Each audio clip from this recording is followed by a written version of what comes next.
4일차 수업 진행하도록 할게요. 첫 번째 나오는 게 FTP예요. FTP는 파일을 전송하는 프로토콜이에요. 즉 우리가 전자우편이나 이런 걸 통해서 우리가 자료를 보내고 받고 하지 않습니까? 본래 전자우편은 글자 위주로 보내고 받았던 건데 자료를 첨부하려니까 어떻게 한다? FTP 서비스를 이용해서 별도로 자료를 보내고 받아야 돼요. 그러니까 불편하죠. 두 가지를 하려니까. 그래서 전자우편에 이제 FTP 서비스를 같이 넣어서 첨부시켜서 보내기도 하더라 하는 거죠. 그 다음에 그 계정 없이 FTP를 사용할 수 있는 서버를 아노니머스 FTP 서버라고 하는데 아이디는 아노니머스라고 쓰고 비밀번호는 본인의 이메일 주소를 설정한다 이렇게 되어 있어요. 이게 1급에도 이 내용이 그대로 나오는 걸 봐서는 중요한 것 같아요. 1급 필기에도 이 내용은 그대로 똑같이 적혀 있습니다. 문제 볼까요? 원격으로 파일을 전송하는 프로토콜은 뭐다? FTP. 두 번째, 인터넷에 사용하는 FTP 프로토콜에 대한 설명은 옳지 않은 것. 중요한 건데요. 자, 우리가 인터넷상에 있는 실행 파일을 다운로드 받아서 실행하는 거죠. 우리가 인터넷상에 있는 자료를 직접 실행할 수는 없어요. 내 컴퓨터에 다운로드를 해야만이 실행이 되는 거죠. 그렇죠? 예. 혹시나 직접 실행할 수 있을까? 이런 거는 없습니다. FTP 프로그램을 수행할 수 없는 것은 응용 프로그램을 실행하는 것은 안 돼요. 알고 계셔야 됩니다. 그 다음 인터넷 관련 용어를 좀 볼게요. 인터넷에 관련된 용어가 많이 있는데요.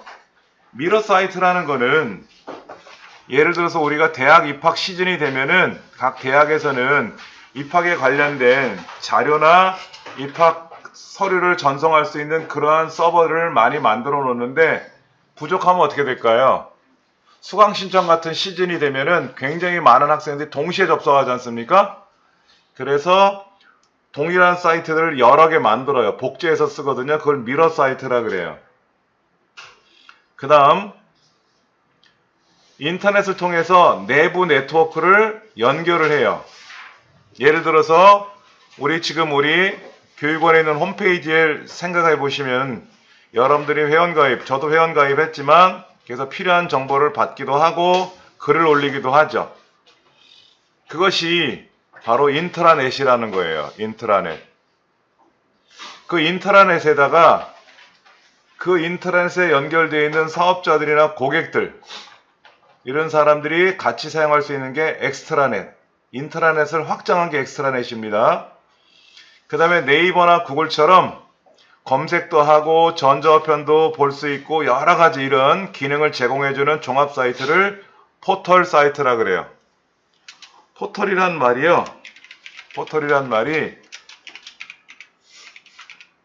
성문이나 대저택의 출입문을 포털이라고 한대요. 영어 단어가.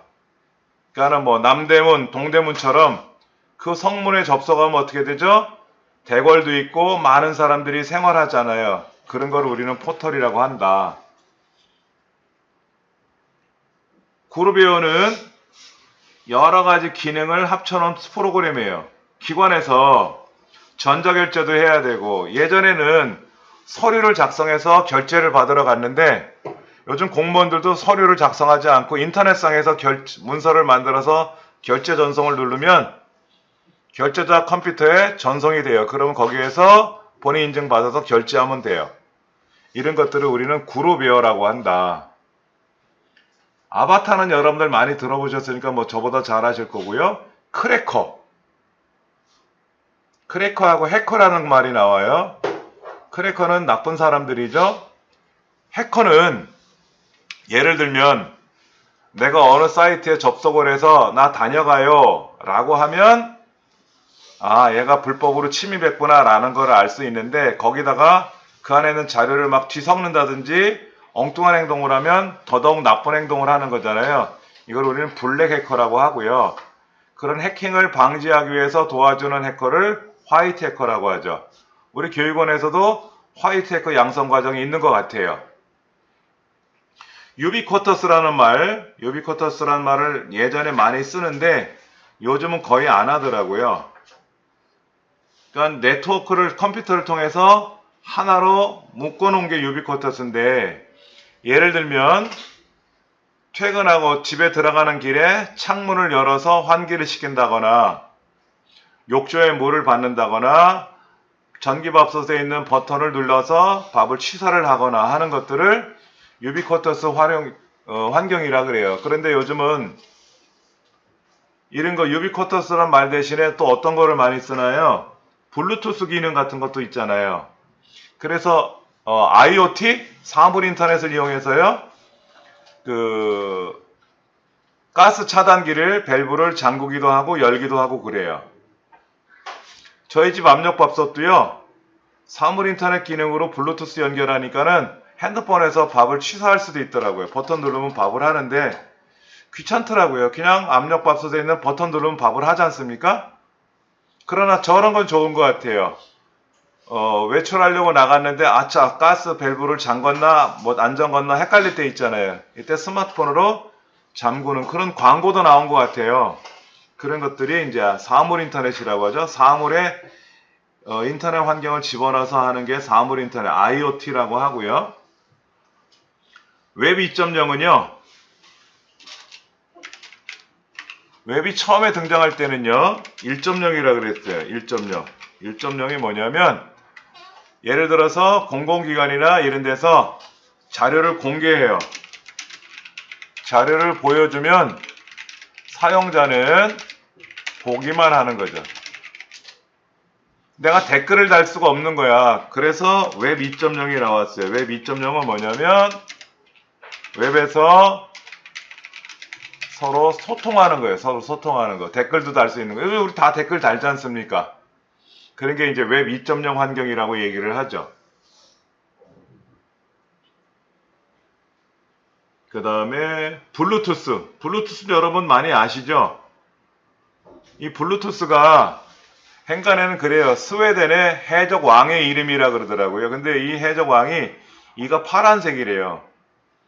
근데 이 해적 왕이 동네 해적들을 다 무찌르고 거대 왕국을 조직했다고 그러더라고요. 그래서 조그만 통신들을 하나로 합쳤다 그래서 블루투스란 이름을 졌다라고 하는데, 우리나라에서 만약 이걸 만들었으면 뭐 광개토대왕이라고 이름을 줄 수도 있었을 것 같아요. RFID란 기능 여러분 많이 들어보셨을 거예요. 쉽게 말해서 고속도로 톨게이트에 통행료를 납부할 때 RFID 카드를 탑재를 해서 지나가면은 요금이 결제되고 하는 거 있죠? 우리 스마트폰에는 NFC 기능이라고 있죠? 교통카드를 이용해서 한다든지 이런 것들. 그게 이제 NFC 이런 기능이고 RFID라는 말을 해요. 예전에 어떤 게 있었냐면요. 이거를 하고 싶은데 비용이 좀 들어요. 예를 들어서 물류센터에 냉장고 30대, 세탁기 50대 이런 가전제품을 차량으로 싣고 지나가면은 그 차량 안에 물건이 뭐뭐 들어있는지 모르잖아요. 근데 그 냉장고나 세탁기에다 RFID 칩을 달아놓으면은 정문을 통과할 때 냉장고 몇 대가 전체 통과하고 있구나. 예를 들어서 쇼핑센터에서 물건을 사가지고 결제할 때 상품일이 다 내려요. 내려서 바코드로 찍는데 그 상품에 RFID 칩을 붙여가면 어떻게 될까요? 카트째 지나가면 그 안에 어떤 물건이 있는지 자동으로 계산이 되고 결제가 되면 좋지 않느냐. 근데 RFID 칩을 만드는데 한 1,000원 된대요. 저렴하게 만들어도. 그러면 500원짜리 라면에다 칩 1,000원짜리를 달 수는 없잖아요. 아직은 좀 시기상조라고 하는데, 그래서 톨게이트에서 요금을 빠져나간다. 그런 거는 우리가 하는 것 같아요. 그 다음 1번 인터넷 전화와 관련이 있는 것은 VoIP라고 해서요. 음성통화를 가능하는, 예전에 인터넷 전화가 많이 성행을 했었어요. 그런데 요즘은 인터넷 전화를 별도로 설치하지 않고 어때요? 카카오톡으로 음성통화, 영상통화 하지 않습니까? 그렇게 이제 발전이 된 거죠. 인터넷 기술을 적용한 인트라넷에 관한 설명도 옳은 거 됐는데, 두 번째처럼 인터넷 기술을 기업 내의 전자우편, 전자결제 등과 같이 정보 시스템에 적용한 것이다. 세 번째, 납품업체나 고객업체들도 연결해서 쓰는 거는 엑스트라넷 이런 거고요. 그 다음 인터넷을 이용할 때 자주 방문하게 하는 웹사이트인데 전자우표, 뉴스, 쇼핑, 뭐 카페 이런 거를 서비스해주는 사이트를 포털이라고 부른다라는 거. 그 다음 멀티미디어 볼게요. 여러분들 멀티미디어는 많이 들어보셨을 거예요. 근데 멀티미디어 특징이 있어요. 멀티미디어 특징이 뭐냐면 책에 나와 있는 대로 통합성. 그 다음 나온 것이 디지털화. 디지털로 되어 있어야 되겠죠? 아날로그가 아니라. 그 다음에 쌍방향성. 보내고 받을 수도 있어야 돼요. 그리고 비선형성. 순서대로 처리하지 않아도 된다. 여러분 CD나 이런 거로 음악을 듣던 예전의 시절에 1번 듣고 반드시 2번 들으라는 규정은 없죠. 1번 듣다가 5번 들어도 되잖아요. 그게 비선형성이다라고 보시면 돼요. 이런 멀티미디어를 활용한 방법이 가상현실, VR. 얼굴에 눈에다 이제 카메라 같은 거를 장착을 해서 그거로 이제 가상현실을 많이 하죠. 뭐 방탈출 게임 이런 것도 있다고 하는데 전 보지는 못했는데 아이들 얘기 들어보니까 재밌다 그러더라고요. 그리고 VR을 이용해서 뭐 재미난 영상들도 볼 수가 있고요. 증강현실. 사람의 눈으로 볼 수 있는 실세계와 관련돼서 이걸 제공해주는 가상현실, 증강현실 이런 거 많이 나오고요. 그 다음 주문형 비디오. VOD 많이 들어보셨어요. 우리가 유튜브에서 영상을 원하는 걸 선택해서 볼 수 있지 않습니까? 그런 게 주문형 비디오라고 보시면 되고요. 넷플릭스라든지 이런 것들. 과거에는요. 텔레비전에 이 VOD 서비스를 제공한 적이 있는데 뭐냐면 아이들 친구들이 왔는데 짱구는 못 말려를 너무 좋아하나 봐요. 근데 현재 보니까 짱구는 못 말려 방송이 안 나와. 근데 아이가 엄마 나 짱구는 못 말려 보고 싶어요. 그러면 리모컨으로 짱구는 못 말려를 검색해서 호출을 하면 영상으로 떠요. 대신에 별도로 요금을 내면 되겠지만 이런 식으로 VOD 서비스도 예전에 많이 있었어요. MOD는 이제 주문형 음악을 들을 때 뭐 멜론 들어가서 우리가 음악 듣는 거 하지 않습니까? 이런 것도 할 수 있고요. 화상회의 시스템. 우리 여기 웹카메라가 지금 모니터에 이렇게 붙어 있는데 이거를 이용해서 화상회의 많이 하죠. 그 다음에 CAI는 뭐냐면 컴퓨터를 이용한 교육. 예전에 코로나가 심했을 때는요 어떻게 했냐면 강의실에 옆자리에 바짝 붙여 앉을 수가 없으니까는 강의실 2개를 합쳐가지고요 반은 옆 강의실에서 교육을 받아요. 그럼 옆 강의실에는 강사가 없지 않습니까?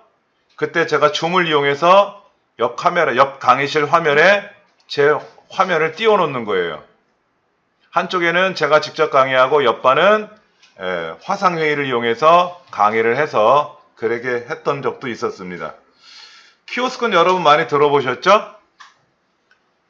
뭐 패스트푸드 같은 거 주문할 때 많이 쓰고요. 그 다음에 은행에서도 키오스크 쓰고 요즘은 주민자치센터에서도 키오스크를 이용해서 민원 서류를 무료로 발급해주고 있지 않습니까? 굉장히 많이 활용하고 있죠. 그 다음 멀티미디어 관련된 기술에는 CD나 DVD 같은 거를 이용해서 많은 양을 저장해서 볼 수가 있고요. 영상이나 이미지를 압축을 하죠.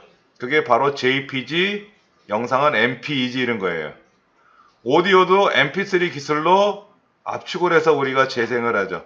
우리가 만약에 1시간짜리 뭐 연설이라든지 오디오 된 거를 녹음한 거를 들으려면은 CD 한 장이 들어가요. 그런데 MP3로 압축을 해서 사용하니까 어떻다? CD에 굉장히 많은 파일을 저장할 수가 있게 되죠. 그래서 MP3로 많이 합니다. 근데 MP3는요 무료가 아니래요. 예를 들어서 제가 노래를 뭐 유명한 가수가 노래를 음반을 만들면 MP3로 제공하면 그거를 이제 뭐 돈을 내고 듣든지 무료로 듣든지 하는데 일정 횟수가 넘어가면 사용료를 낸다 그러더라고요. 근데 뭐 유명한 가수들은 홍보를 해야 되니까 돈을 내고 쓰지만 저희 같은 일반적인 사람들은 사용료를 내기가 부담스럽잖아요. 그리고 사이버 대학 있잖아요. 사이버 대학은 MP3로 녹음 오디오 강좌를 만들지를 못해요. 방송통신대학교가 50만 명이래요. 50만 명이 동시에 들으면 그 사용료도 만만치 않거든요. 그래서 WMA, 뭐 WMV라고 하는 파일로 압축해서 제공한다는 얘기를 들었어요. 코덱. 코덱은 뭐냐면요. 코덱은 컴프레스 앤 디컴프레스. 이거 약자인데요.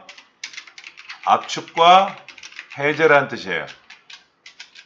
우리가 멀티미디어 같은 경우에는 mp3 파일을 우리가 재생을 하면은요, 압축이 되어 있단 말이에요. 이 기기에서 우리가 플레이 버튼을 누르면 해제가 되면서 음성이 들리는 거죠. 그게 코덱이고요. 그 다음에 DMB는 요즘 DMB 제공을 안 하는 것 같아요. 옛날 스마트폰에서는 이동식 TV라 그래서 안테나를 연결해서 방송을 봤었는데 저작권에 문제가 발생했다 그래서 이 서비스는 현재 중단된 것 같아요. 1번 문제 볼게요. 멀티미디어는 설명에 옳지 않은 거. 2번에 보세요. 멀티미디어는 텍스트, 이미지, 사운드, 애니메이션, 동영상 등의 데이터를 아날로그화 시킨 게 아니죠. 멀티미디어는 디지털입니다. 두 번째, 멀티미디어 특징과 그에 대한 설명이 더 옳지 않은 걸 고르셔야 했는데, 네 번째, 비선형성이죠, 우리가. 선형성은 순서대로 처리하는 게 선형성이고, 우리 멀티미디어는 비선형성이에요. 우리가 유튜브 보다가 중간에 건너뛸 수도 있지 않습니까? 그런 게 비선형성이라고 보시면 되고요. 그 다음, 지하철이나 버스 정류장, 이런 데서 인간판 형태로 되어 있는 안내기가 있어요. 키오스크 있죠? 키오스크. 자, 그 다음에 이제 멀티미디어 데이터를 한번 볼게요. 멀티미디어 데이터는 오디오가 있고 그래픽, 뭐 이미지가 있고 영상이 있고 여러 가지가 있는데요. 첫 번째 오디오 쪽에는 웨이브가 있어요. 웨이브는 뭐냐면 일반 아날로그 형태로 되어 있는 거예요. 아날로그 형태로 되어 있는 게 우리 이제 일반 음성이나 이런 거죠. 근데 얘를 저장을 해야 될 거 아닙니까? 그래서 웨이브, 확장자가 WAV, 웨이브란 파일로 저장을 해요. 그러면 이 아날로그 신호를 디지털로 바꿔서 저장을 하는 겁니다. 재생을 할 때는 아날로그로 재생합니다. 여러분 유튜브에 있는 영상을 우리가 재생을 하면 디지털로 재생되는 게 아니에요. 화면에 움직이는 모션이나 오디오 소리가 들리잖아요. 내 귀에. 이게 디지털로 들리면 못 알아듣지 않습니까? 그러니까 압축을 할 때는 디지털로 압축을 하지만 재생을 하면 다 아날로그로 재생이 된다. 그 다음에 미디. 미디는요, 전자악기 형태의 규약입니다.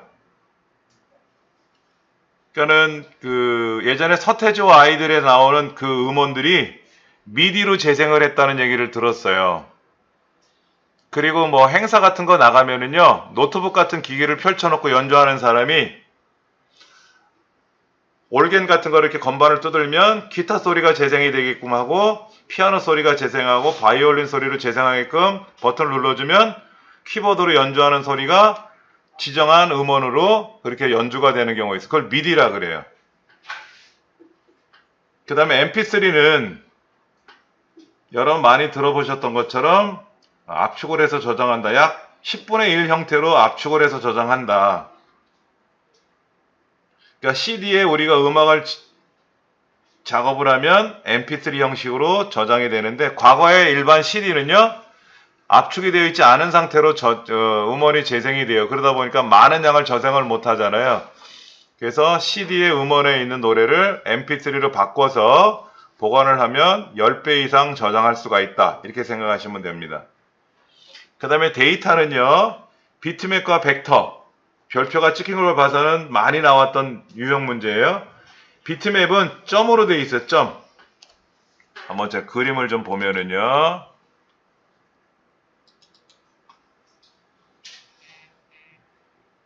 제가 그림을 하나 불러올 텐데요. 자, 여기 한번 보세요. 이 그림을 확대하면은요, 이렇게 확대가 되는데요. 더 확대하면은요, 요 여성의 눈동자를 자세히 보시면은요, 마우스를 움직일 때마다 어떻게 해요? 사각형 점으로 보이죠? 이게 비트맵으로 저장이 된 거예요. 계단 현상이 발생해요. 계단 현상. 마우스를 띄면 그나마 괜찮은데 마우스를 움직이면 이렇게 계단 현상이 나오고요. 이게 이제 축소가 되면 선명하게 보이죠. 이렇게 이제 보이게 되는 겁니다. 비트맵 형태인데 그래픽을 처리하다 보면 얘가 이렇게 점의 형태가 아니라 곡선이나 선의 형태로 작업하면 더 좋지 않겠느냐? 그게 벡터라고 하는 겁니다. 벡터. 그러니까 포토샵으로 작업을 하고 일러스트레이터라는 프로그램으로 변환을 시키면 확대해도 깨지지가 않아요. 그래서 선거철 되면 뭐 후보들의 사진들이 건물에 이렇게 크게 걸려있는 그림들 있잖아요. 그건 포토샵으로 출력을 하면 깨져서 나와요. 그래서 일러스트레이터로 작업을 한다는 얘기를 들었어요. 그 비트맵 중에 대표적인 게 바로 BMP 파일, JPG 파일, PNG 파일. GIF는요, 움직이게끔 애니메이션 형태로 작업이 가능해요. BMP는 압축을 하지 않았어요. 그래서 용량이 굉장히 큽니다. 그러니까 BMP로 과거에는 작업을 했는데 용량이 너무 크니까 얘를 압축을 하자. 그래서 나온 게 JPG입니다. 근데 JPG는요, 단점이 뭐냐면 압축을 하면 손실 압축이라 그래요. 손실 방법으로 압축이 돼요. 우리가 스마트폰으로 사진 찍으면 JPG 형태로 저장이 되는데 아까 제가 보여드린 저 이미지도 확대하면 깨지잖아요.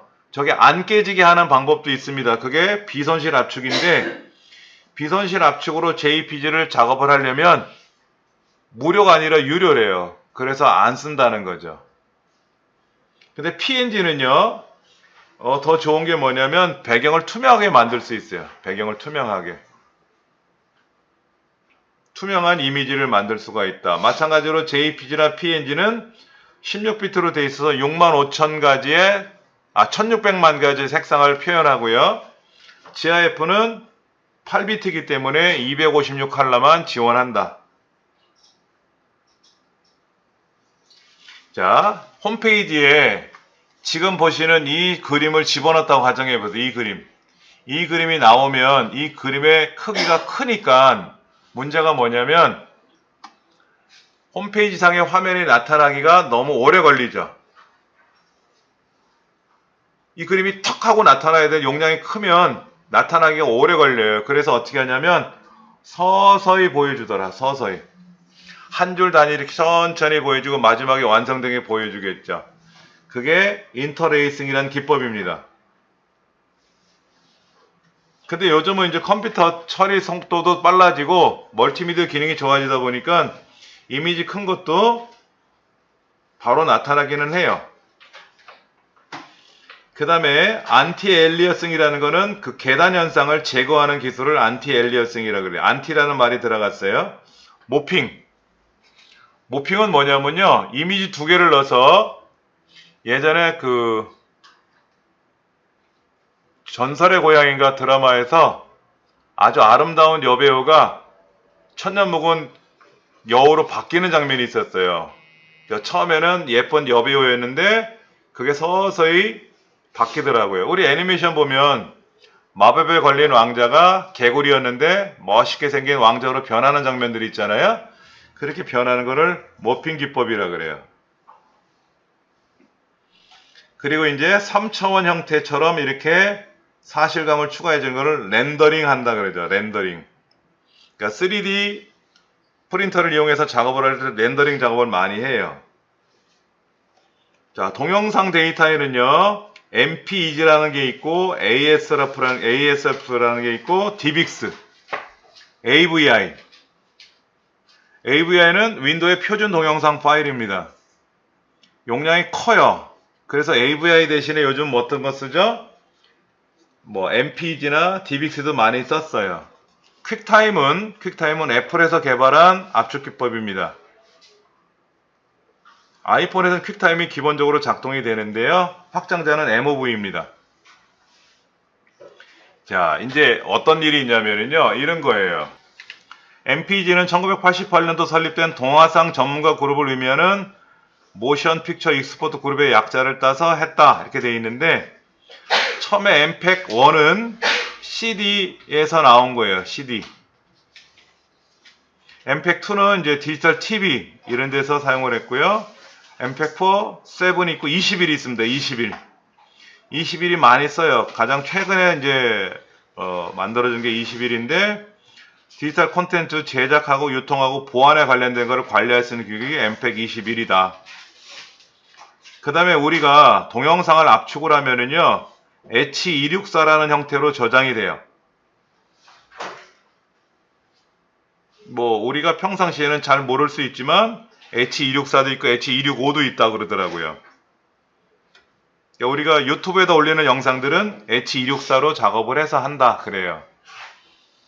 그러니까 이제 동영상 편집 프로그램에 들어가서 렌더링 작업이 들어가면 H264 코덱을 설정한다 이런 얘기를 하는데, 이런 게 있어서 잠깐 말씀을 드린 거고요. 문제, JPG 표준에 관한 설명이다. 옳지 않은 걸 고르래요. 네 번째는요, 문자나 선, 세밀한 격자 등 고주파 성분이 많은 이미지 변환에서는 GIF에 비해서 우수하지만, 왜 GIF는 8비트니까 색깔이 256 컬러밖에 안 나오잖아요. 근데 PNG나 JPG는 같아요. 그러니까 PNG에 비해서 매우 우수하다고 표현하기는 어렵습니다.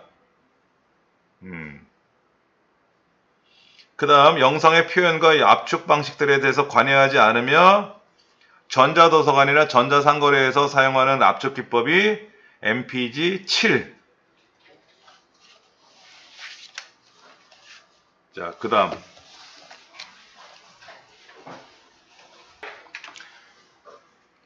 스타형이나 버스형, 링형, 이것도 시험에 많이 출제가 됐다고 나오고요. 정보 전송 방식에는 뭐가 있나 보세요. 단방향. 이거는 우리는 심플렉스라 그래요. 심플렉스. 텔레비전이나 라디오처럼 한쪽에서 일방적으로 보내는 거죠. 그 다음에 반이중은 뭐예요? 저번에 한번 말씀드린 무전기처럼 말을 하는 사람은 마이크를 붙잡고 말을 하면 본인은 못 들어요. 상대편만 듣는 거예요. 그러니까 무전기를 붙잡고 두 사람이 동시에 떠들면 막 이상한 오디오가 들릴 수는 있어요. 그 다음에 전이중은 뭐예요? 전이중. 전이중은 인터넷이나 전화기처럼 말하면서 들을 수가 있지 않습니까? 이게 전이중 방식이다 하는 거. 문제를 보면 주 컴퓨터 이상이 생기면 시스템 전체의 기능이 마비가 되는 건 뭐다? 스타형. 중앙에서 문제가 생기면 네트워크가 다 단절되잖아요. 그렇죠? 무전기와 같이 사용한다? 이거는 반이중 방식. 자, 정보통신망의 종류에는 군해망이라는 게 있어요. 군해망. 군해망이 뭐예요? 우리 가정에는 거의 없는데 사무실에서는 인터폰이라는 거 있잖아요. 인터폰. 그러니까는 인터폰은 비용을 들여서 설치를 해놓으면 추가 요금이 안 나가죠. 인터폰이 돼 있지 않으면 어떻게 돼요? 일반 전화를 걸어서 사무실로 연결해야 되는데 군해망은 편하게 돼 있다. 그 다음에 우리가 많이 하는 근거리 통신망. 이거는 학교나 연구소나 이런 병원이나 이런 짧은 거리, 약 2km 내외에 있는 통신을 연결해 줄 때 쓰는 거다. 그것이 이제 발전되면 도시통신망. 도시와 도시를 연결해주는 메트로폴리탄 에리어 네트워크가 되고요. 이것이 이제 나라별로 연결한다 그러면 와이드 에리어 네트워크, 광역통신망이라고 하는 거고요. 부가가치 통신망은 뭐냐면 여러분들 전화해 보면 그런 거 있죠. 070, 080, 오늘의 운세 이런 거 있지 않습니까? 3분에 500원에 부가 서비스가 부담됩니다. 뭐 이런 거 있지 않습니까? 그런 게 부가가치 통신망이에요. 그 다음에 종합정보통신망은 디지털로 돼서 처리하는 겁니다. ADSL은요, 전화선을 통해서 좀 빠르게 전송해주는 통신인데요. 우리가 지금 사용하는 광 케이블을 이용한 인터넷 사용 전에는 ADSL, VDSL을 사용했었어요. 일반 전화선보다는 빨랐어요. 자, 별도로 요금을 별도로 더 내고 쓰는데, 그러다가 이제 VDSL 나오고 이제 초고속 통신망이 들어오니까 과거는 돌아가지 못할 것 같아요. 너무 느리니까.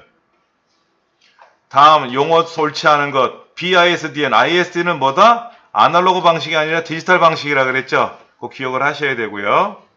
근거리 통신망은 뭐다? 전이중 방식이죠. 우리가 자료를 보내면서 받을 수도 있고 유튜브 보면서도 다운로드가 되고 다 하는 거죠. 네트워크 규모의 통신망의 종류에 적절하지 않은 것. PCM은 뭐냐면요.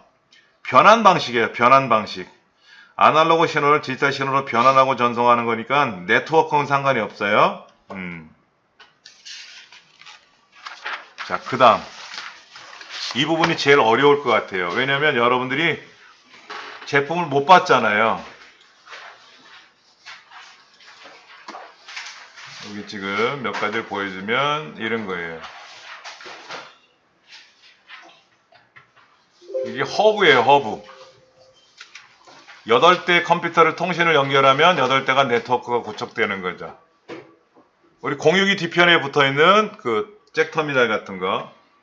이렇게 이제 네트워크를 연결하는 거죠. 허브에다가 뭐 맥이든 뭐든 연결을 해서 사용하는 거죠. 요게 랜카드라고 하는 거예요. 랜카드. 인터넷상에 요게 여기다 선을 연결해서 사용하는 거죠.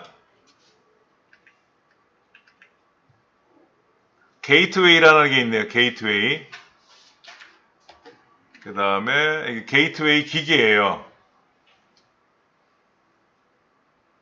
저도 실제로 보지는 못한 것 같아요. 그냥 이렇게 사진을 통해서만 보는 것 같은데, 자, 여기 한번 보세요. A라는 컴퓨터가 이 B라는 컴퓨터로 연동을 하려면 어떻게 될까요? 직접 통해서 갔지만 거리가 멀면 어떤 기기를 통해서 가야 될 거 아닙니까? 라우터 A를 통해서 B를 거쳐서 D를 거쳐서 E를 거쳐서 갈 거냐? A에서 C를 거쳐서 E를 거쳐서 갈 거냐? A에서 E로 직접 연결해주면 좋은데 비용이 많이 드니까 이제 여러 번 거칠 거냐? 이제 최적의 경로를 설정해준다 이런 말이 나오는데, 허브는요, 두 가지가 있어요. 더미 허브가 있고 스위칭 허브가 있는데, 더미 허브는 뭐냐면요, 더미라는 말이 바보라는 말처럼, 더미 허브는 예를 들어서 용량이 10인데 10대가 연결이 되면 10분의 1로 줄어요. 속도가 줄어든다. 그러니까 더미 허브로 쓰는 이유는 스위칭 허브가 너무 비쌌기 때문에 스위칭 허브 대신에 더미 허브를 썼는데 너무 느려. 그다 스위칭 허브라는 게 나왔어요.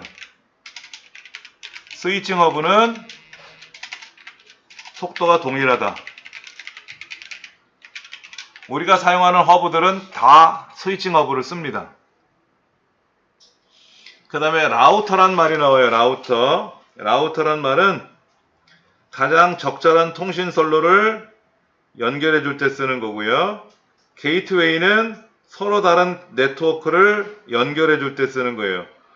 프로토콜이 다르면 통신이 안 되거든요. 이때 프로토콜이 다른 장치들을 게이트웨이로 연결해 주면 다른 쪽으로도 갈 수가 있다. 리피터는 출력을 높여서 전송해 주는 장치예요. 여러분 출력이 약하면 멀리 못 가잖아요. 그렇죠? 이때 리피터를 통해서 전송해 준다. 브릿지는 다리라는 뜻을 갖고 있어서 통신망, 근거리 통신망을 서로 연결해 줄 때 쓰는 거예요. 그 다음에 그 밑에 있는 네트워크 인터페이스 카드가 아까 랜 카드, 이더넷 카드, 어댑터라고도 하죠. 1번 네트워크 관련 장비를 보면은요, 옳지 않은 것은 브릿지. 브릿지는 아날로그 신호, 디지털 신호를 아날로그 신호로 바꿔서 해주는 거는 모뎀이라 그래요. 모뎀. 리피터는 뭐다? 증폭해주는 장치다. 증폭하는 장치다. 세 번째, 감쇄된 전송 신호를 증폭해서 전달해주는 장치다. 그 다음, 연결 장치와 관련한 패킷의 헤더 정보를 보고 다음 목적지로 전송해서 최선의 경로를 선택해 주는 것은 라우터. 최적의 경로를 선택한다라는 문장이 나오면 라우터. 그 다음에 리피터는 뭐 증폭해서 전송한다. 이렇게 기억을 하시면 좋을 것 같아요. 자, 그 다음 거는 잠시 쉬는 시간 갖고 나서요. 한 30분이면 끝날 것, 30분도 안 돼서 끝날 것 같아요. 잠깐 쉬었다 할게요. LTE란 말이 나왔네. LTE 3세대 통신과 4세대 통신 중간에 있는 기술이라고 하는데 전송 속도는 100메가, 하향 링크가 100메가, 상향 링크 50메가 전속도를 지원한다. 그 다음에 NFC 기능, RFID 기술 중 하나다. 그래서 10m 이내에 가까운 거리에서 다양한 무선 데이터를 주고받는 통신 기술로 교통카드라든지 인도 많이 사용하는 거고요. SNS는 뭐 여러분이 더 잘 하시는 거니까 제가 굳이 설명 안 드려도 될 것 같고, 와이파이 2.4GHz대를 사용하는 무선 랜 표준이라고 하는데 요즘 와이파이는 5GHz도 지원합니다. 우리 강의실에 지금 와이파이가 2.4GHz와 5GHz 두 가지가 연결되는 걸로 알고 있습니다. 블루투스라든지 앱스토어는 구글 플레이 스토어에 들어가서 우리가 앱들을 다운로드 받을 수가 있겠죠. 와이브로는 이동하면서 통신을 인터넷을 사용할 수 있는 기술인데 우리나라 삼성에서 이거를 만들었다는 얘기를 들었어요. 최대 거리는 1km고 120km 속도에서도 이동하면서 사용할 수가 있다. 그러면 120km보다 더 빠른 차량에서는 사용할 수가 없겠네요. 그렇죠? 핫스팟은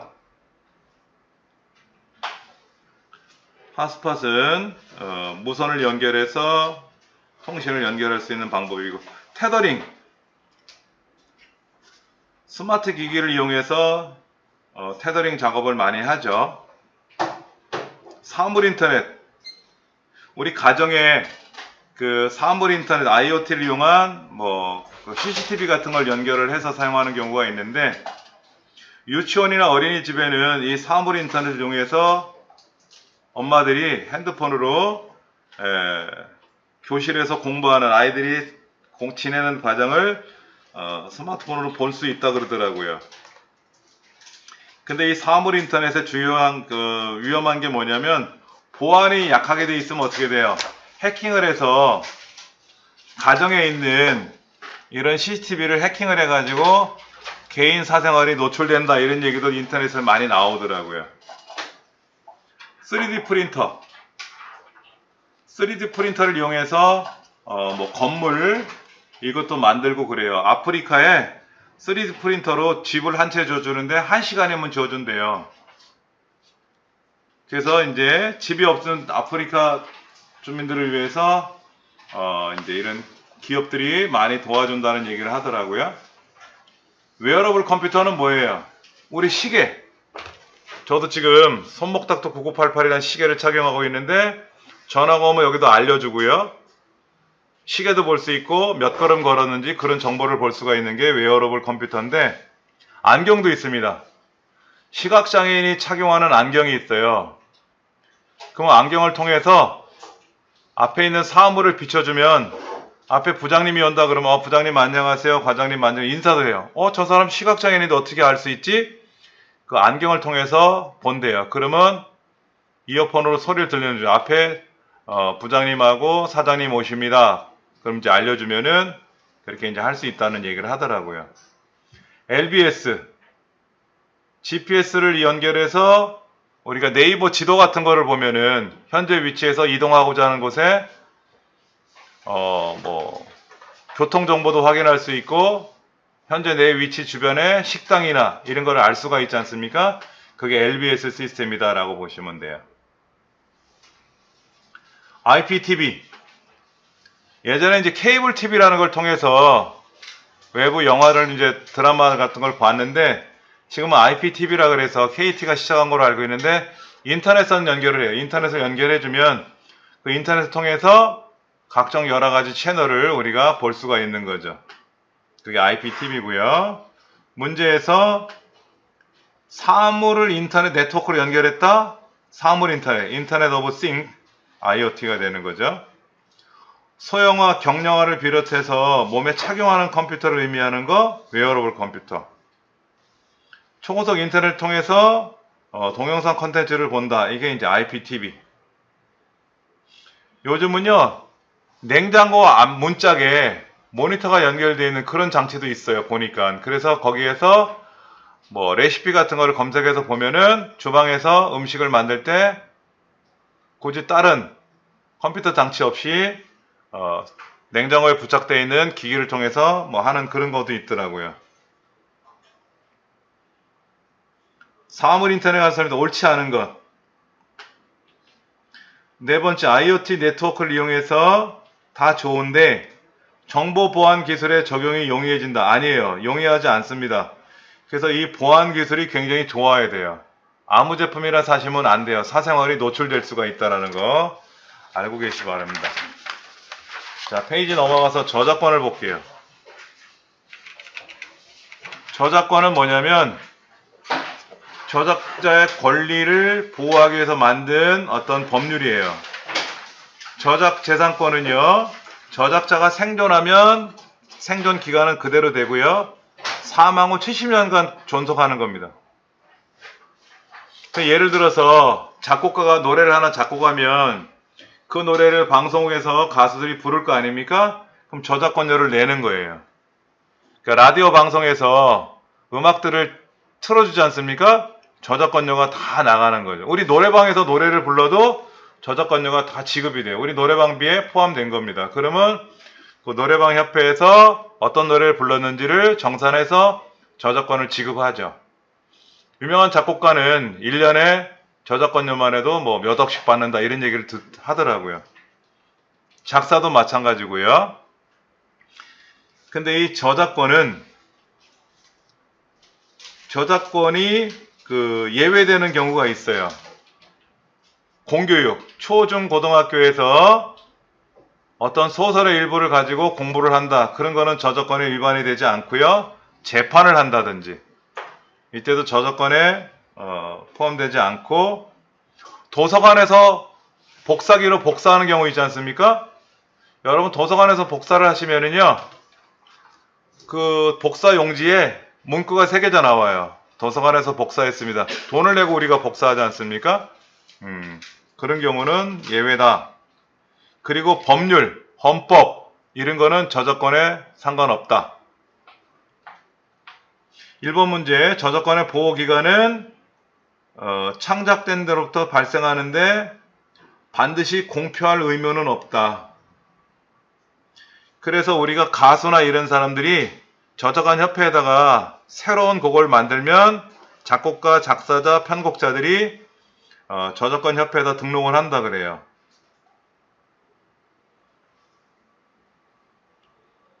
2번 옳지 않은 것, 국가 또는 지방자치단체 홈페이지에 게시된 고시, 공고, 훈령은 저작권 보호를 받지 않습니다. 우리가 저작물을 번역을 하면 어떻게 돼요? 원 저작자한테 허락을 받고 비용을 내고 번역을 하고, 그 다음에 가수, 작곡가가 작곡한 노래에 대해서 편곡을 할 때도 어떤다? 저작자한테 허락을 받고 편곡을 해야 돼요. 그 새로운 노래가 편곡이 되면 그것도 저작권에 포함이 되는 거죠. 자, 컴퓨터 범죄. 이 컴퓨터 범죄 보호에 관한 것들이요, 시험에 자주 나오는 유형이에요. 예전에 이런 게 없었는데 이런 게 심해지다 보니까 시험에 예전보다는 좀 많이 빈도가 높아지는데, 도청, 몰래 듣는 거, 몰래 빼내서 하는 행위를 도청해요. 스니핑은 뭐냐면요, 개인 정보를 엿보는 행위를 스니핑이라고 하고, 스푸핑은 속임수라는 뜻을 갖고 있는데 정상적으로 실행되는 것처럼 위장하는 거. 웜은 뭐냐면요, 바이러스예요. 바이러스인데 감염 대상을 갖고 있지 않는데 자기 자신을 계속 복제해요. 그럼 어떻게 될까요? 내 컴퓨터 엑셀에 웜이 감염이 됐는데 얘를 엑셀을 실행하면은 엑셀이 여러 번 실행된 컴퓨터에 부하를 시키죠. 그러면 컴퓨터가 어떻다? 느려지고 불편해질 수가 있어요. 트로이 목마는 여러분 많이 들어보셨을 거예요. 트로이 전쟁에서 진 것처럼 목마를 놓고 도망가니까 적들이 그 목마를 끌고 들어가서 목마 속에 들어있던 병사들이 성을 함락시켰다 이런 얘기를 많이 하죠. 백오리피스라는 프로그램이 대표적인 트로이 목마다. 백도어는 뭐냐면요, 여러분들이 서버를 관리를 하려면 어떻게 될까요? 그 다음에 이제 디도스라는 말이 있어요. 디도스, 분산 서비스 거부 공격이라 그래서 내 컴퓨터가 좀비 바이러스에 감염이 됐어. 그러면 얘가 특정 사이트에 접속을 하는 거예요. 예를 들어서 행정안전부에 접속을 해서 거기서 주민등록 등초번호를 발급받아야 되는데 어느 날 갑자기 행정부 안전 컴퓨터가 마비가 된 거야. 디도스 공격을 받은 거예요. 예전에 거기에서 제가 뭐를 발급을 받아야 되는데 서류를 제출하기 위해서 발급받았는데 발급이 안 되는 거예요. 엄청 오래 걸렸어요. 그래서 고생했던 적이 있고요. 자, 보안 형태, 침해 형태가 있어요. 네 가지. 가로막기, 가로채기. 가로막기는 뭐예요? 정보가 전달되는 거를 방해하는 거예요. 못 가게 막는 거죠. 가로막기. 그 다음에 가로채기도 있어요. 가로채기. 지나가는 정보를 빼내는 거죠. 기밀성이 저해된다.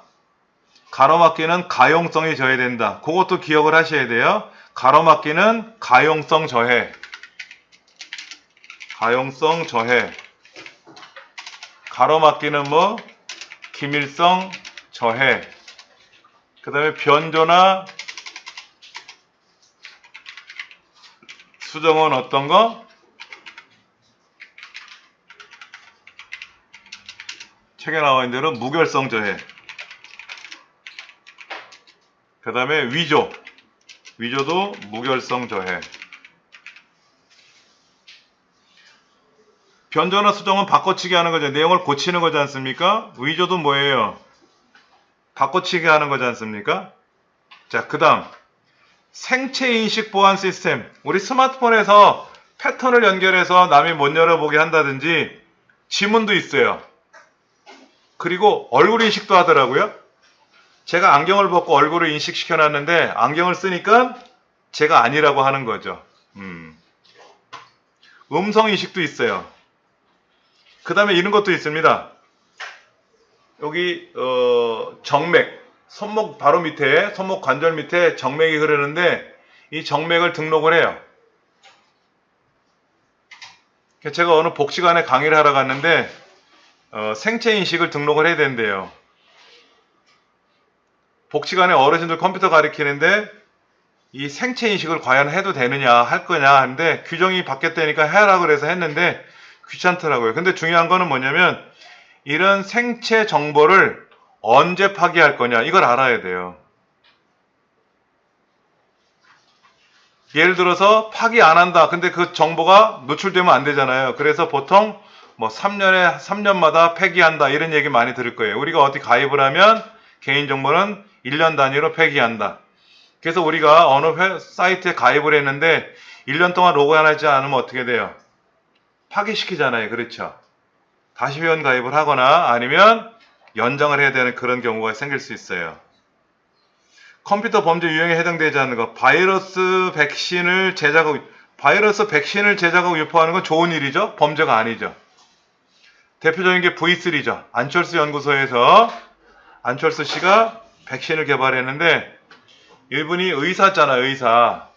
연구한 자료가 어느 날 갑자기 다 지워진 거야. 그때 처음에 바이러스가 파키스탄 바이러스였어요. 이 바이러스가 우리나라에 넘어오는데 6개월 걸렸대요. 근데 그 이후에는 바이러스가 유포되는데 한 3일이면 우리나라 전 국토가 다 컴퓨터 바이러스 감염되고 그러더라고요. 그래서 이거를 이제 찾아내기 시작을 했어요. 그래서 백신 공부를 했다고 하는 거죠. 그래서 안철수 연구소를 만들었다는 얘기를 들었어요. 그 다음 2번 문제. 정보 보안을 위협하는 형태의 옳은 것은 했는데 스니핑은 뭐다? 정보를 엿보는 거고요. 피싱은 금융기관 통해서 불특정 이메일을 보내서 개인정보를 몰래 불법으로 빼내가는 거고, 스푸핑은 실행되는 것처럼 위장하는 거고, 키로고. 여러분들 키보드에서 글자를 치면 이게 무슨 글자인지 알 수 있을까요? 여러분이 패스워드를 입력할 때 키보드를 입력하는 대신에 그런 것도 있죠. 마우스를 클릭해서 패스워드 입력하는 경우 있을 거예요. 이 키로고 때문에 그런 게 나왔어요. 심지어요, 하드디스크가 작동하지 않습니까?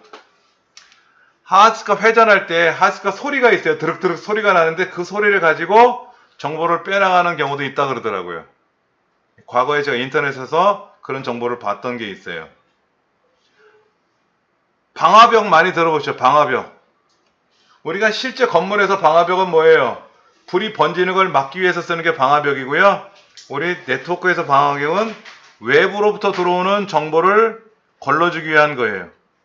외부의 불법 침입을 차단함으로써 내부의 자산을 보호해 주는 거다. 그런데 생각해 보세요. 외부에서 들어왔어요. 그래서 정보를 뺐어요.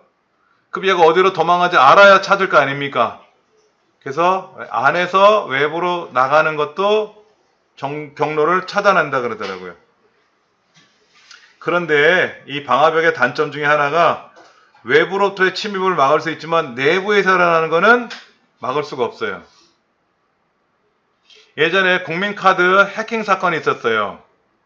1000만 명의 개인정보를 빼갔다는데요. 알고 봤더니 한 사람당 1원씩 준다 그랬나 봐요. 누가 그랬더니 이 네트워크 보안 관리자가 국민은행 서버실에 들어가서, 이 사람은 관리자니까 출입이 가능했잖아요. 들어가서 정보를 다 빼간 거예요. 그런데 여러분들 그 대기업은요, USB 메모리를 꽂아도 작동이 안 된대요. 정보를 빼갈 수 있잖아요. 그래서 어떤 사례가 있었냐면 프린터로 인쇄를 해간 거야, 개인정보를. 이 사람이 올 때는 빈 가방이었는데 갈 때는 이 백팩이 두툼하게 인쇄를 해서 가져갔는데 프린터에는 몇 장을 인쇄했는지 그 기록이 남아요. 그런데 어떤 사람이 지나가고 나면은, 가고 나면은 인쇄 용지가 많이 출력된 게 나타나니까 의심을 해서 봤더니 개인정보를 출력해 나가더라. 그래서 잡았던 그런 기사도 봤어요. 역시적 기능이 있다고 말씀드렸습니다. 예방대책 볼게요. 방화벽의 설치로 네트워크의 정보가 보호되므로 바이러스를 예방하기 위한 백신은 바이러스하고는 상관없습니다. 외부로부터 불법 침입하는 걸 방지하는 게 방화벽이지, 바이러스는 백신은 반드시 설치해 줘야 돼요. 그래서 스마트폰에서는 금융거래를 하면은 백신이 자동으로 설치가 되고, 설치를 안 하면 금융거래를 못하게 막고도 있더라고요. 자, 해킹 방지를 위해서 패스워드는 가급적 자주 변경해야 돼요. 근데 패스워드를 자주 바꾸니까 내가 기억을 못해. 그 패스워드를요, 우리가 패스워드는 가급적이면 영문자, 숫자, 대문자, 소문자, 기호, 특수문자를 결합해서 사용하는 게 가장 좋다. 그 다음 이제 암호화에 대해서 보겠습니다. 암호화는 두 가지가 있어요. 비밀키 암호화가 있고요. 공개키 암호화가 있습니다. 비밀키는요, 동일한 암호를 써요. 간단하게 만들어질 수가 있고요. 사용자가 많아지면 어떻게 돼요? 사용자 암호가 많아지니까 관리하기가 어려울 수 있겠죠? 대표적인 방식이 DES라는 게 있다고 하고요. 공개키는 암호를 시키는 거하고 암호를 푸는 키가 서로 달라요. 암호화는 공개키로 쓰고 복호화는 비밀키를 쓴다. 이중키예요. 대표적인 게 RSA라는 게 있대요. 그러니까 DS하고 RSA의 밑에 설명이 나와 있는데요. DS는 비밀키 방법을 쓰고 56비트를 사용한대요. 56비트. 16비트를만 써도 1600만 가지가 나오는데 56비트를 쓰면 어마어마한 가지수가 나오니까 못 맞추죠. 우리가 은행에서 신용카드나 체크카드를 이용해서 현금을 인출할 때 암호를 3번 틀리면 카드가 기계 안으로 들어가 버립니다. 그 본인 신분을 확인하고 돌려받을 수가 있어요. 그러니까 남의 카드를 가지고 비밀번호를 3번 틀리면 못 쓰는 거죠. 은행에서 그렇게 다 막고 있습니다. 안 그러면 위험하잖아요. 그렇죠? 자, 그 다음 이제 마지막 페이지 봅니다. 1번 문제. 공개키를 이용한 암호화 기법이 있는데 암호키와 해독키 두 개를 따로 갖고 있다. 이때 암호키는 공개하고 해독키는 비공개한다. 자, 컴퓨터 보안과 관련된 용어가 아닌 거. 인증받는다, 암호화한다, 방화벽. 이건 보안에 관한 거. 브릿지는 뭐예요? 통신기기를 연결해주는 장치죠. 예. 자, 바이러스. 컴퓨터에서 실행되는 일종의 프로그램인데요. 처음에 제가 바이러스라는 말이 나와서 플로피 디스크에 바이러스 걸렸대요. 그래갖고 제가 어떻게 했냐면 디스켓을 알코올 솜으로 닦았어요. 그러니까 디스켓이 손상을 입었지. 못 쓰는 거지. 그러니까 생물학적 바이러스와 같은 거라고 착각을 한 거예요. 제가 몰라가지고. 그 당시 땐 백신이요. 비쌌어요. 여러분들. 근데 제가 강의하던 학원이 바이러스 감염됐어요. 그래가지고 강의실이 3군데인데 2군데가 완전 초토화가 됐습니다. 그러니까 수업을 못해요. 컴퓨터가 안 켜지니까. 그래서 선생님들하고 나가서 놀게 하고 저희 남자 선생님 둘이서 이틀간 밤새면서 컴퓨터 강의실 2개를 다시 설정했던 게 있어요. 근데 옆에 있는 학원은 백신을 설치해가지고 전혀 문제가 없었다 그러더라고요. 그래서 그 다음부터는 이제 백신을 구매해서 사용을 했던 기억이 있습니다. 자, 바이러스에 감염이 되면은 어떨까요? 부팅이 되지 않거나 느려. 그리고 바이러스는 소프트웨어만 감염시키고 파괴시키는 게 아니라 심어서도 감염됩니다. 하드웨어도 고장시킬 수 있어요. 그리고 용량이 바뀌어요. 느려지거나 빨라지진 않아요. 빨라지면 좋지. 근데 느려지고 정지가 되고요. 공간이 줄어들어요. 그리고 뭔가 이상하게 되고 하여튼 문제가 커집니다. 그럼 바이러스를 왜 만들까요, 여러분들? 바이러스 만드는 이유가 있을 거 아닙니까? 예전에는요, 불법 복제가 만연했던 시절이 있었어요. 그러니까 아래 한글을 개발한 한컴사에서 프로그램을 판매하는데 얘를 그대로 복사해서 쓰면 또 다른 사람이 막 쓰잖아요.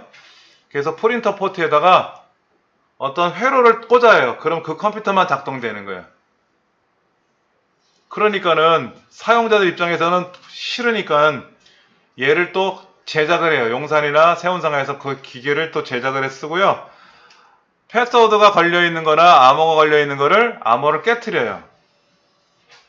그러니까는 이제 거기다가 바이러스 프로그램을 감염을 시켜가지고 정품을 쓰는 사람은 이상이 없는데 불법 복제폰을 쓰는 사람은 고생해라. 이렇게 해서 쓰는 경우도 있었고요.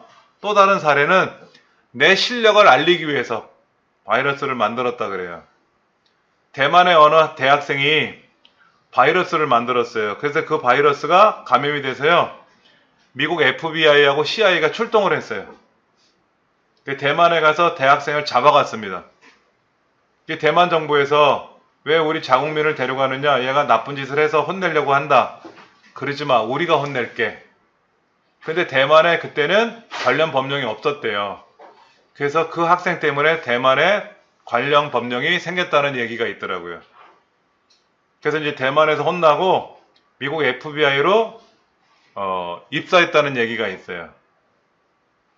얘가 해킹을 했으니까 바이러스를 감염시켜가지고 실력이 좋으니까는 이제 인재 영입을 한 거겠죠.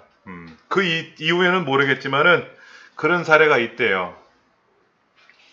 근데 이 바이러스에 감염이 되면요, 기기적으로도 고장이 나고 프로그램이 다 엉망진창이 되니까 큰 문제가 돼요. 처벌이 큽니다. 실력도 좋아야 되겠지만 이런 일을 하면 안 되겠죠? 그래서 프로그램 디스크에는 옛날에 쓰기 방지라는 게 있어요. 디스켓 옆면에다 이렇게 테이프를 붙여놓으면 기록이 안 돼요. 그리고 다운로드 받은 프로그램은 반드시 검사를 하고 실행한다. 그래서 우리가 구글 지메일 같은 경우는요, 다운로드를 받으려고 그러면 이거는 바이러스 검사를 하고 나서 하세요라고 경고 안내 메시지가 뜨더라고요. 요즘은요, 실행 프로그램만 바이러스 걸리는 게 아닙니다. PDF 파일이나 영상에도 바이러스가 들어가요. 그래서 공짜 프로그램, 공짜로 영화를 배포한다 그래서 무작정 받으면 큰일 나는 경우도 여러 사례가 있더라고요. 그러니까 정품 소프트웨어를 사용해라, 반드시. 출처가 분불명한 전자메일은 열지도 말고 삭제하라. 여는 순간 바이러스에 걸릴 수가 있으니까. 그 중요한 파일들은 백업을 해라, 백업. 백업이 굉장히 중요합니다. 이런 바이러스보다 더 안 좋은 게 악성 코드예요. 악성 코드는 바이러스뿐만 아니라 해킹 프로그램이라든지 스파이웨어라든지 이런 거를 같이 다 넣어버려요. 그러면 이게 악성 코드에 감염이 되면 어떻다? 내 정보가 탈취가 되고 엉망진창이 될 수가 있겠죠. 굉장히 위험한 겁니다. 1번, 바이러스의 기능적 특징이 아닌 것. 자기 복제를 하고요. 은폐 기능 숨어 있다가 파괴를 하는데 자기 치료 기능은 없어요. 자기가 자기를 치료해 바이러스가? 그런 거는 안 되죠. 2번, 가장 적절하지 않은 것. 보통 소프트웨어 형태로 감염이 되나 메일이나 첨부 파일은 감염의 확률이 매우 적다가 아니라 첨부 파일도 감염이 될 수가 있으니까 주의하셔야 돼요. 공개 저장실에다 파일을 다운로드 받으면 어떻게 될까요? 바이러스에 감염될 수 있습니다. 그래서 네이버에 가면요, 공개 소프트웨어실이라고 있었어요. 우리 많이 쓰는 무료 소프트웨어를 그 제작 회사에 가서 설치하려면 복잡하니까 네이버가 그런 것만 전문적으로 다운로드를 받을 수 있게끔 하는 서비스를 해줬는데 지금은 안 하는 것 같아요. 악성 코드의 설명이다. 악성 코드는 악의적인 용도로 사용할 수 있는 유해 프로그램이 맞고요. 외부 침입을 탐지하고 분석하는 프로그램이다. 이건 방화벽이죠. 2번은 악성 코드하고 전혀 상관없는 얘기입니다. 여기까지 해서 컴퓨터 일반에 대한 내용을 마무리 졌고요. 바로 이제 엑셀에 관한 설명을 드리도록 하겠습니다.